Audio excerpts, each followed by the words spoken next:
Bharat TV में आपका स्वागत है। मैं हूं आकांक्षा थापा और आप देख रहे हैं टॉप न्यूज।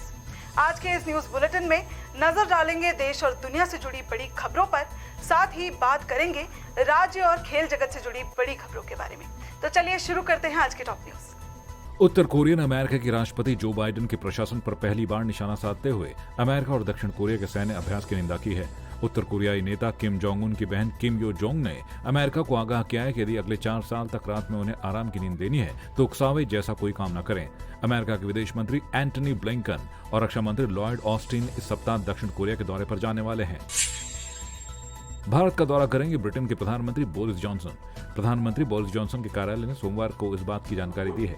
यूरोपीय संघ से अलग होने के बाद ब्रिटेन के प्रधानमंत्री बोरिस जॉनसन का भारत दौरा पहली प्रमुख अंतर्राष्ट्रीय यात्रा होगी, जिसमें ब्रिटेन के अवसरों को बढ़ाने के लिए प्रयास किए जाएंगे। साथ ही इस यात्रा का मुख्य उद्देश्य भारत के साथ मिलकर चीन की चालबाजियों के खिलाफ खड़ा होना है।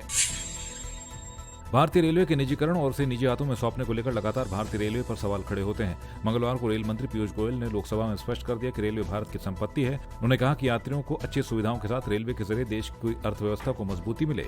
सड़कें भारत की संपत्ति हैं, लेकिन क्या कोई कहता है कि सड़क पर सिर्फ सरकारी गाड़ियां चलेंगी? बंगाल की मुख्यमंत्री ममता बनर्जी ने मंगलवार को बांकुड़ा में चुनावी रैली को संबोधित करते हुए एक बार फिर बीजेपी पर जमकर हमला बोला और गृह मंत्री अमित शाह द्वारा उनके चोट लगने पर कटाक्ष को लेकर उन्हें आड़े हाथों लिया। व्हील चेयर से ही रैली को संबोधित करते हुए ममता ने कहा कि वो रोज 25-30 किलोमीटर चलती हैं, लेकिन अभी खड़ी होकर बोल भी नहीं पा रही हैं। जिसके पांव में चोट लगती है वही समझता है। साथ ही उन्होंने कहा कि डॉक्टरों ने उन्हें आराम के लिए कहा था, लेकिन वो नहीं रुकी। उनके मुताबिक बीजेपी जनता को जो दर्द देगी वो सहनीय होगा। प्रधानमंत्री नरेंद्र मोदी की अध्यक्षता में मंगलवार को केंद्रीय मंत्रिमंडल की बैठक हुई। एक प्रेस वार्ता में वित्त मंत्री ने बताया कि बैठक में एक नया राष्ट्रीय बैंक बनाने का फैसला लिया गया, जो इंफ्रास्ट्रक्चर और विकास संबंधित कार्यों के लिए राशि जुटाने का काम करेगा। इसके साथ कैबिनेट ने अरुणाचल प्रदेश और सिक्किम में संचरण और वितरण को मजबूत करने के लिए 9,129.32 करोड़ रुपए के संशोधित लागत अनुमान को भी मंजूरी दे दी। तीर्थ नगरी को भगवा रंग में रंगने के महापौर के प्रस्ताव का समर्थन करते हुए संत समाज ने नगर में रैली निकाली। संतों ने इस प्रस्ताव को तीर्थ नगरी की गरिमा और सात्विकता के अनुरूप बताया। तीर्थ नगरी को भगवा रंग में रंगने संबंधी प्रस्ताव बीते सोमवार को नगर निगम बोर्ड की बैठक में महापौर अनीता ममगाई ने रखा था, जिसका बीजेपी के ही कुछ पार्षदों ने विरोध किया। बाद में कांग्रेसी पार्षदों ने भी इस प्रस्ताव का विरोध कर बैठक का बहिष्कार कर दिया था। पूर्व मुख्यमंत्री और कांग्रेस के राष्ट्रीय महासचिव हरीश रावत आंदोलनरत उपनल कर्मचारियों के समर्थन में उतर पड़े हैं। उन्होंने चेतावनी दी कि उपनल कर्मचारियों को बर्खास्त करने का कदम उठाया तो इसका पूरी ताकत से विरोध किया जाएगा। साथ ही उपनल कर्मचारियों के समर्थन में 18 मार्च को उपवास रखने की भी उन्होंने घोषणा की।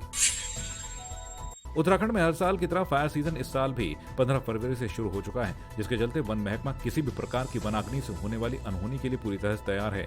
देहरादून के डीएफओ राजीव धीमान का कहना है कि जिले का फायर प्लान जिलाधिकारी के द्वारा अप्रूव हो चुका है। वनाग्नि की बात करें तो जनपद देहरादून का पहले तो मैं बताना चाहूँगा कि हमारा जो जिले का फायर प्लान होता है, जो कि जिलाधिकारी की अध्यक्षता में कमेटी बनती है, उसमें अप्रूवल होता है, तो हमारा अप्रूवल हो चुका है।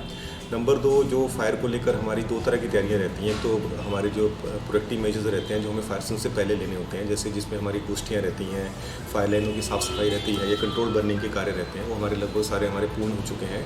और उसके बाद अगर आग लगती है, यदि कोई ऐसी परिस्थिति बनती है, तो हमारे जितने भी, जैसे देहरादून डिवीजन की बात करें तो 32 क्रूज स्टेशन हमारे जो है पूरे डिवीजन में जगह जगह पे हमने स्थापित किए हुए हैं और पूरे एक्टिव हैं और हाई अलर्ट मोड पे हैं इस समय। तो जैसे कोई सूचना फायर की अगर कोई मिलती है तो तुरंत हमारी टीम जो है वहाँ पे डिप्लॉयड जो है वो मौके पे जाके फायर फाइटिंग के लिए बिल्कुल रेडी है एक तरह से। तो लगभग पूरी तैयारियाँ हमारी जो है इसमें हमने इस बार कर ली हैं। बिना दर्शकों के होंगे इंडिया वर्सेस इंग्लैंड के बाकी T20 मैच। आपको बता दें कि T20 सीरीज के आखिरी 3 मैच अब बिना दर्शकों के ही खेले जाएंगे, जिसका एक मैच आज खेला जा रहा है, जबकि 18 और 20 मार्च को अन्य मुकाबले खेले जाएंगे। गुजरात क्रिकेट एसोसिएशन के वाइस प्रेसिडेंट धनराज नथवानी ने इस बात की पुष्टि एक प्रेस रिलीज के द्वारा की है। टोक्यो ओलंपिक क्वालिफायर सीनियर एशियाई कुश्ती चैंपियनशिप के लिए होने जा रहे ट्रायल में 2 बार के ओलंपिक पदक विजेता पहलवान सुशील कुमार शिरकत नहीं करेंगे। सुशील ने कुश्ती संघ को सोमवार को यह जानकारी दी, जिसके पीछे उन्होंने अपने फिट नहीं होने की बात कही है। फिलहाल आज की टॉप न्यूज में बस इतना ही। ऐसी ही देश और दुनिया से जुड़ी बड़ी खबरों के बारे में और राज्य और खेल जगत से जुड़ी बड़ी खबरों के बारे में जानने के लिए हमारे चैनल को लाइक, शेयर और सब्सक्राइब करना मत भूलिएगा। फिलहाल मुझे दीजिए इजाजत। नमस्कार।